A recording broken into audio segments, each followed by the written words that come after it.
कहानी की शुरुआत में हमें कुछ टीनेजर्स एक जगह गेमिंग टूर्नामेंट में पार्टिसिपेट करते हुए दिखाए जाते हैं, जहां जीतने वाले को 10 ग्रैंड्स मिलने वाले थे। उस गेम में सिर्फ दूसरे खिलाड़ियों को मारना और ज्यादा से ज्यादा पॉइंट्स इकट्ठा करना था। गेम शुरू होते ही दो प्लेयर्स दूसरे सभी प्लेयर्स को धड़ाधड़ मारना शुरू कर देते हैं और इस तरह वो ढेर सारे पॉइंट्स जमा कर लेते हैं। उनमें से एक नई प्लेयर थी और दूसरा एक मजा हुआ प्लेयर था जिसने गेमिंग की दुनिया में बहुत सारे इनाम जीते थे। भीड़ उन्हें जोश दिलाने के लिए चिल्लाती है और पुराना प्लेयर अपने एक्सपीरियंस के बल पर लीड करने लगता है, जबकि नई लड़की को आगे बढ़ने के लिए बहुत मेहनत करनी पड़ती है। इसलिए वो इम्पल्स 9 नाम के एक एनर्जी ड्रिंक की बोतल को एक ही घूंट में पी जाती है, जिससे कि न सिर्फ उसे एनर्जी मिलती है बल्कि टाइम भी 100 गुना स्लो हो जाता है। उस पावर की हेल्प से वो उस एक्सपर्ट प्लेयर समेत सारे प्लेयर्स को आसानी से मार देती है। इस तरह वो टूर्नामेंट जीत जाती है और अपने बॉयफ्रेंड के साथ इस खुशी को सेलिब्रेट करने लगती है, पर उसे पता नहीं था कि बहुत जल्द उसकी जिंदगी दुखों में बदलने वाली थी।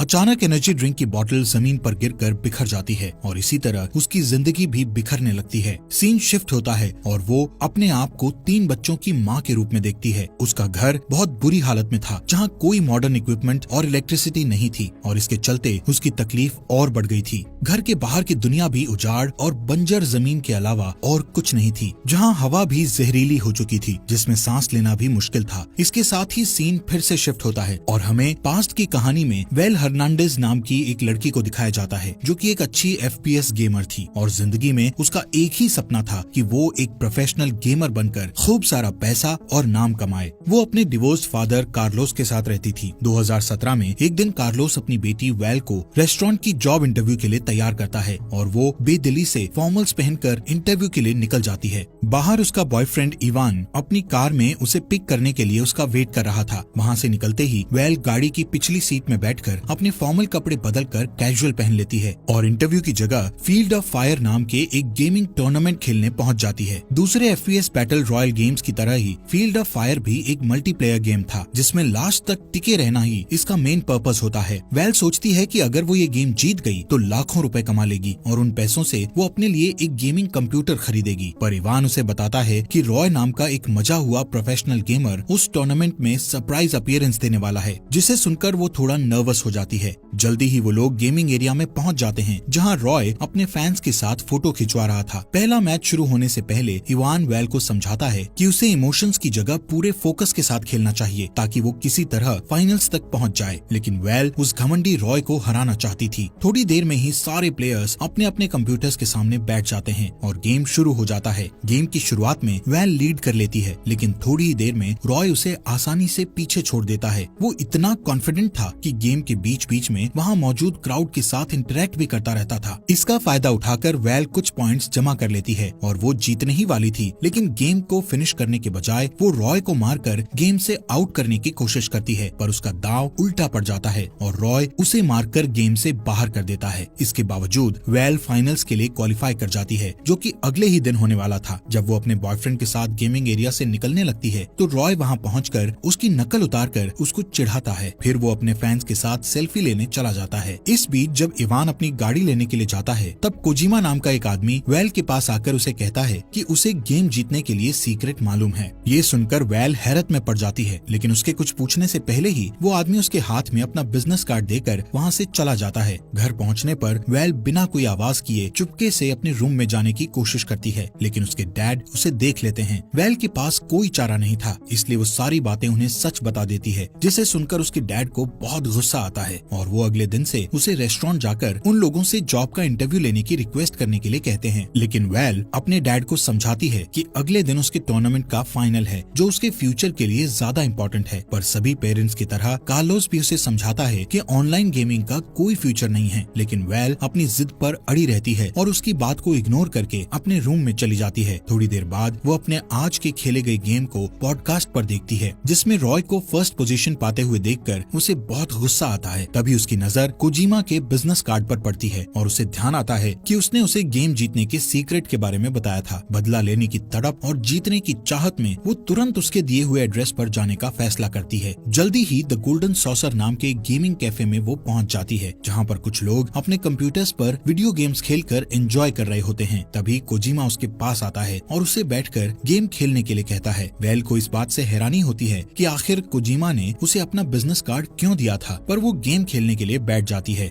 वो उस गेम में हाईएस्ट लेवल चूज करती है, जिसे कंप्लीट करना उसके लिए बहुत मुश्किल था। ये देखकर कोजिमा उसे इम्पल्स 9 नाम का एक एनर्जी ड्रिंक देते हुए कहता है कि ये कोई मामूली एनर्जी ड्रिंक नहीं है और वो चाहे तो उसे ट्राई करके देख सकती है। ये सुनकर वैल उस ड्रिंक का एक घूंट पी लेती है और अचानक उसके आसपास की सारी चीजें उसे स्लो मोशन में चलती हुई दिखने लगती है, जिसकी वजह से उसके लिए वो इम्पॉसिबल लगने वाला गेम बहुत ही आसान हो जाता है। फिर पलक झपकते ही वो रियलिटी में खुद को टेबल के दूसरी तरफ बैठे कोजिमा के सामने पाती है। जब वो उससे पूछती है कि उसे क्या हुआ था, तो वो उसे बताता है कि जो भी इम्पल्स 9 पीता है, समय उसके लिए स्लो हो जाता है और उसे ये एनर्जी ड्रिंक पीते हुए 1 घंटा बीत चुका था। वो उसे ये भी बताता है कि आप जितनी मात्रा में इस एनर्जी ड्रिंक को पिएंगे, टाइम भी उसी रेशो के हिसाब से स्लो होता जाएगा। ये कहकर कोजिमा उससे एक बॉटल ड्रिंक के बदले $500 की डिमांड करता है, जिसे सुनकर वेल शॉक्ड हो जाती है। उसे लगता है कि टूर्नामेंट जीतने के लिए एनर्जी ड्रिंक का इस्तेमाल करना चीटिंग है, पर तभी कोजिमा के फोन पर रॉय की कॉल आती है, जिससे उसे ये पता चल जाता है कि रॉय भी गेम्स जीतने के लिए उस एनर्जी ड्रिंक का इस्तेमाल करता था। इसी वजह से वो दूसरे गेमर्स के मुकाबले अनबीटेबल बना हुआ था। ये सब जानने के बाद वेल इम्पल्स 9 की बोतल खरीदने के लिए तैयार हो जाती है। अगले दिन गेम शुरू होने से पहले वेल इम्पल्स 9 की बोतल को अपने कीबोर्ड के पास रख देती है। गेम शुरू होने से पहले वो उस एनर्जी ड्रिंक का एक छोटा सा घूंट लेती है। फिर अल्ट्रा स्लो मोशंस की बदौलत वो गेम में लीड करने लगती है। ये देखकर रॉय भी इम्पल्स 9 का कुछ घूंट लेता है और तेजी से रैंक्स पार करते हुए टॉप पर पहुंच जाता है। इससे डेस्परेट होकर बिना कुछ सोचे समझे वेल ड्रिंक की पूरी बोतल पी जाती है, जिसके नतीजे में वो एकदम स्लो पेस में पहुंच जाती है और उसका पूरा फायदा उठाते हुए वो रॉय के अवतार को मारकर पूरा टूर्नामेंट जीत जाती है। उसका बॉयफ्रेंड इवान और सारा क्राउड उसके लिए चीयर्स करने लगता है। वो दोनों एक दूसरे को किस करने लगते हैं कि तभी एनर्जी ड्रिंक की बोतल जमीन पर गिरकर टूट जाती है। यहाँ से सीन शिफ्ट होकर वापस उस जगह पहुंच जाता है जहां हम वेल को एक बेकार से घर में चेयर पर एक बच्चे को गोद में लिए बैठा हुआ देखते हैं। थोड़ी ही देर में मैले कुचैले कपड़े पहने इवान वहां आता है और बच्चे को सुलाने के बाद उसे तैयार होने को कहता है। वेल बहुत कंफ्यूज थी और अपनी पूरी एडल्ट बॉडी और अपनी उंगली में वेडिंग रिंग को देखकर हैरानी से हांफने लगती है। वो थोड़ी राहत पाने का सोचकर नीचे जाती है, पर वहाँ और भी 2 बच्चे उसे मम्मी कहकर बुलाते हैं, जिसे सुनकर वो डर जाती है और घबराकर घर के बाहर निकल जाती है। वहाँ वो लोगों को टेंट में रहते और खुले में बने पब्लिक बाथरूम का इस्तेमाल करते हुए देखती है। आखिरकार उसे पता चलता है कि वो पलक झपकते ही लगभग 12 साल स्किप करके सीधे 2029 में पहुंच गई थी और वो लोग जिस जगह रह रहे थे वो पूरा इलाका चारों तरफ ऊंची दीवारों से घिरा हुआ था, जो कि वेस्टलैंड से इस एरिया को अलग करता था। वेस्टलैंड में डेथ लिजार्ड जैसे खतरनाक जानवर रहते थे जो इंसानों पर हमला करने के लिए बदनाम थे। इस वजह से वहाँ रहने वाले लोग अलग अलग शिफ्ट्स में गेट पर पहरा देते थे। इसके अलावा उसे ये भी मालूम चलता है कि जिन लोगों ने पास्ट में बहुत ज्यादा इम्पल्स 9 पिया था वो लोग रियल टाइम में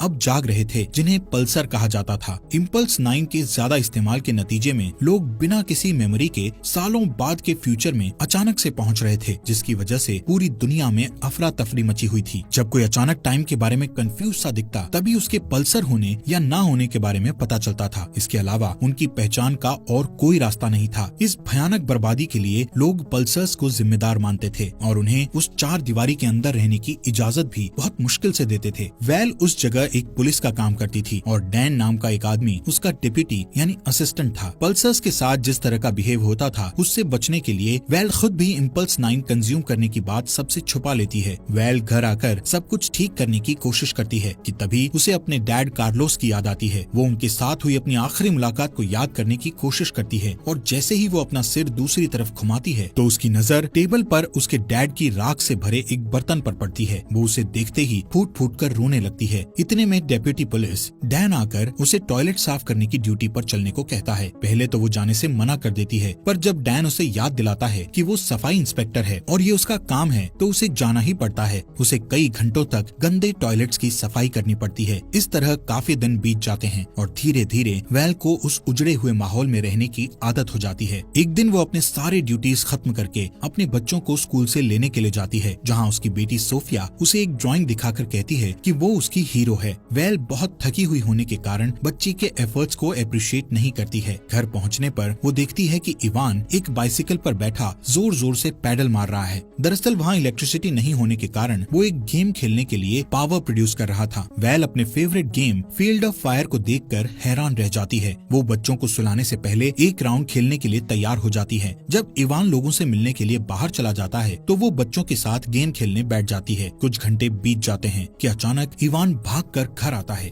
वो काफी डरा हुआ था और वेल से कहता है कि वो आज अपनी गार्ड की ड्यूटी करना भूल गई थी, जिसकी वजह से गेट पर पहरा देने वाले डैन को अंदर आने का मौका नहीं मिल पाया और वो डेथ लिजार्ड का शिकार बन गया। दोनों तुरंत वहाँ पहुँचते हैं जहाँ डैन की वाइफ वेल पर बहुत गुस्सा होती है। अपनी गलती पर शर्मिंदा होते हुए वो वापस घर जाने को होती है, पर तभी इवान उसे याद दिलाता है कि उसकी ड्यूटी अभी पूरी नहीं हुई है। ये सुनकर वो उदास मन से अपनी शिफ्ट पूरी करती है और घर आकर दुखी मन से फूट फूट कर रोने लगती है। इवान उसे प्यार से समझाता है और तसल्ली देता है। वेल को महसूस होता है कि वो इस नई दुनिया के लिए फिट नहीं है और इसीलिए सब कुछ छोड़कर वो वेस्टलैंड घूमने का इरादा करती है। लेकिन जाने से पहले वो इवान को एक लेटर लिखकर उसे बता देती है कि वो एक पल्सर है। अगले दिन वो कभी वापस ना लौटने का इरादा करके निकल जाती है। जब इवान वो लेटर पढ़ता है तो उसे बिल्कुल विश्वास नहीं होता। अगले सीन में हम देखते हैं कि वेल बंजर जमीन पर भटकते हुए एक बेकार पड़ी बिल्डिंग के पास पहुंचती है। वो उजाड़ बिल्डिंग असल में कोजिमा का gaming cafe the golden saucer था। वेल उस कैफे के अंदर जाती है और इधर उधर देखती है। कोजिमा को एक काउंटर से निकलते देख उसे हैरानी होती है। वो देखती है कि कोजिमा पर उम्र का बिल्कुल भी असर नहीं हुआ था, लेकिन वो ये राज उसे नहीं बताता है। उनकी बातों के दौरान कोजिमा को पता चलता है कि वेल एक हफ्ते पहले ही पास्ट से रियलिटी में जागी थी। वो स्वीकार करता है कि इम्पल्स 9 की वजह से बहुत सारी जिंदगियां बर्बाद हुई थी, लेकिन उसके पास वेल को उन सारी तकलीफों से छुटकारा दिलाने का प्लान था। कोजिमा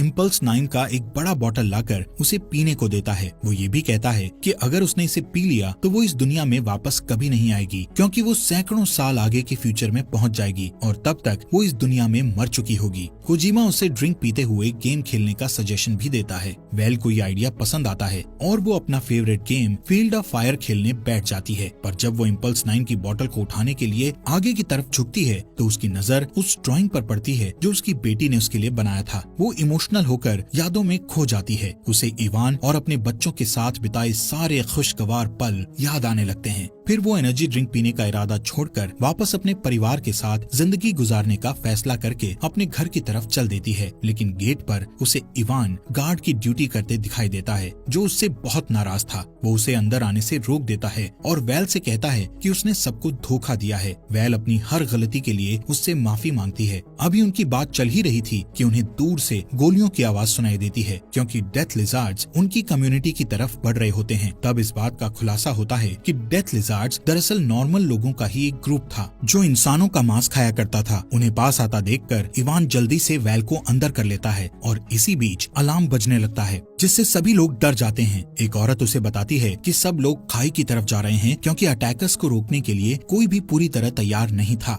ये सुनकर उसके दिमाग में एक आइडिया आता है। चूंकि कम्युनिटी के सारे लोग उसके धोखे से नाराज थे, इसलिए वो उनके भरोसे को जीतने के लिए एक प्लान बनाती है और अपने हस्बैंड से कहती है कि वो यहाँ रहकर डेथ लिजार्ड्स को जितनी देर तक हो सके रोकने की कोशिश करेगी। इवान उसे छोड़कर जाना नहीं चाहता था, पर वो उसे बच्चों की खातिर जाने को कहती है। इस पर वो मान जाता है। फिर वेल इम्पल्स 9 का बड़ा बोतल जिसे वो अपने साथ लाई थी उसे निकालकर लड़ाई के लिए तैयार हो जाती है। डेथ लिजार्ड्स गेट पर पहुंचकर हमला बोलने के लिए तैयार दिखते हैं कि तभी वेल को पता चलता है कि डेथ लिजार्ड्स का लीडर और कोई नहीं बल्कि रॉय खुद था। दोनों एक दूसरे के आमने सामने थे। रॉय उसे बताता है कि वो रियलिटी में कुछ साल पहले पहुंचा था और अब वो एक जालिम लीडर बन चुका था जो किसी को भी मार सकता है। पर उसकी धमकियों का वेल पर कोई असर नहीं पड़ता, क्योंकि उसने उसके आने से पहले ही वो एनर्जी ड्रिंक पी लिया था। सबूत के लिए वो खाली बोतल को उसके सामने फेंक देती है। अचानक वेल स्लो मोशंस में चली जाती है और गैस के कैनिस्टर पर गोली चला देती है, जिससे सारे अटैकर्स हवा में उछल जाते हैं। फिर लगातार शूट आउट करते हुए वो सबको खदेड़ देती है। अनफॉर्चुनेटली उसके पेट और कंधे पर गोली लग जाती है, जिससे वो जमीन पर गिर जाती है। तभी रॉय आकर उस पर गोली चलाता है, लेकिन उसका निशाना चूक जाता है।